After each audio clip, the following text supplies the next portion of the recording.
Para ko rin sa kay Rian, after your victory of today, sa napapalalo ka dito after the election, ano yung napag-usapan ninyo ni Rian na magiging support tayo po sa mga gagawin? Anong role niya? Anong role niya? Minsan na napag-uusapan namin, sabi ko, sana matulungan niya ako sa pagpopromote ng Maynila. Of course, she's an artista. Kilala siya. Magamit niya yun to promote not just the beauty of the place, but other local businesses as well. Actually, hindi pa nga nag-uumpisa, hindi pa ako nananalo, ginagawa na namin eh. Dahil doon sa programa namin, We're in Manila. Pero anong napapag-usapan niyo na gusto niya sana focus bilang may participation din sa program? Alam niyo po, bilang partner ko in life, si Rian, every decision na ginagawa, natatanong ko po siya. So hindi lang sa pagpopromote po ng Maynila, even decision ko po para sa mga tao, decision ko sa pagbibigay ng kabuhayan, natatanong ko. Alam niyo ba yung pinamimigay kong kabuhayan na Show Maynila, na food cart? Siya ho nakaisip ng pangalan na yun. Napakagaling at napakatalino niya. Kasi sabi ko, Bu, alam mo, sa dami ng pinamimigay kong negosyo, sa binibigay ko mga kabuhayan, kasi nagbibigay mo ng bigasan, parisan, peso sa palengke, na Show My Cart. Yung Show My Cart, ang pinaka umaasenso ng mga kababayan natin. Kaya sabi ko, yun na lang ibibigay ko kasi hindi siya mahirap gawin. Hindi ka mamamalengke, hindi ka masyadong magluluto, hindi ka magpiprito, hindi mo kailangan maging magaling magluto, o kahit maging magaling, tubig lang siya, maliit ang puhunan, tapos ang laki-laki ng kita. Sabi ko, this works. Kaya sabi ko, doon tayo mag-focus sa saan nag-work. Kaya nag-focus ako sa Show My Cart. Sabi niya, sige, bigyan natin ng pangalan, Show Maynila. Kaya ngayon, I'm so proud na meron na ho tayo more than 500 branches of Show Maynila sa buong Maynila. Alam mo, Mayor, SB kasi, yung maraming nagsasabi, yung siomay na mo kasi, ang sarap. Sobra. Sobra. Ang tawag nila doon sa siomay namin, ng Show Maynila giant siomay. Kasi yung ibang siomay ganyan kaliit eh, kapipiranggut. Ito parang ganito eh. Parang meatball na nga daw ang dating. Dalawang siomay lang, which is 10 piso isa, may kasamang rice. Ito talagang tipid meals. Patok na patok sa mga estudyante, pati sa mga nag-work. At lahat naman tayo, kumakain ng siomay. Di ba? Gordy, yes.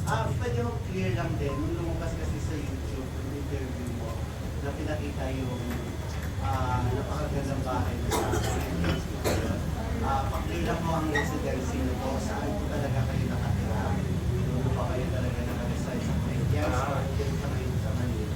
Alam niyo po, I'm very transparent. Yung bahay po namin sa Sampaloc, doon ako pinanganak, doon ako lumaki, doon ako tumira, doon ako nakarehistro, at doon ako bumoboto simula bata ako. Siyempre, nung umasenso ko, at alam niyo naman lahat yan, ang dami ko rin pong nabiling properties. May nabili ako mga lupa, commercial space, buildings. Hindi lang ako sa Maynila, hindi lang sa Pilipinas, hindi lang sa Quezon City. Nakabili pa ako ng mga ibang area-area doon sa ibang bansa. So, talagang wala po akong tinatago. Kaya nga nilabas ko yun sa YouTube para ipakita na nakatain ko na po yung mga karamihan sa mga pinapangarap ng ibang mga tao. It goes to show lang na hindi ko po pag-iinteresan ang pera ng Manileño. Lahat ito, meron na ako bago pa ako manalo o mamuno sa Maynila. Sigurado sila na hindi ko babawiin o pag-iinteresan kasi ang paninira ho ng iba, lalo na mga kalaban kong matatamis ang dila at ng kanilang mga vloggers. Pag nanalo daw ako, babawiin ko daw lahat ng ginastos ko. Wala akong babawiin. In fact, titripling ko times 10 pang pagtulong. Kung ako'y nakapagbigay ng sangkatutak na mga negosyo at kabuhayan sa mga Manileño, ang sabi ko, pagkapanalo ko, maglalaan kagad ako ng bilyong pondo para bigyan ng puhunan yung gusto magnegosyo at magbigay ng kabuhayan sa mga gustong umangat sa buhay. Yes, ang ganda na sinabi niyo, transparent kayo. Feeling ko, Mayor, kaya nga 28% na kayo ngayon sa Yes. survey, no? Kasi Konti kaibat na lang yan. bongga. Yes, alam nyo, may tinatawag tayo sa survey trajectory. Minsan, iniisip ng iba, pag lamang pa yung kalaban, iisipin nila, ay lamang siya mananalo. Wag ho, survey ang titignan nyo. Tignan nyo ho, yung tinatawag na trajectory o pag-akyat. Siyempre, nung unang survey, sinasabi nila, sobrang baba ako, hindi pa ako tumatakbo noon, hindi pa ako kilala. Ngayon, unti-unti na ako nakikilala ng mga kababayan ko sa Maynila. Naririnig nila yung mensahe ng pagbabago. Nagkakaroon ako sila ng pag-asa. Kaya ngayon, paakyat na ng paakyat, at ang tunay na survey na lagi ko sinasabi, hindi lang yung mga nakalathala na yan. Ang tunay na survey, yung nandun sa grounds. Kaya lagi kong pinupost sa Facebook ko Facebook Live, walang edit. Panoorin nyo ho, sa lahat ng kandidato, sino ang pinaka-tinatao? Sino ang pinaka-sinasalubong? Sino ang pinaka-maraming naghihiyawan? Hindi ho yan para ipagmayabang, para ipakita yung katotohanan. Nasabik na po ang mga Manileño sa pagbabago. Walang edit yung mga videos ko sa Facebook. Facebook Live yan.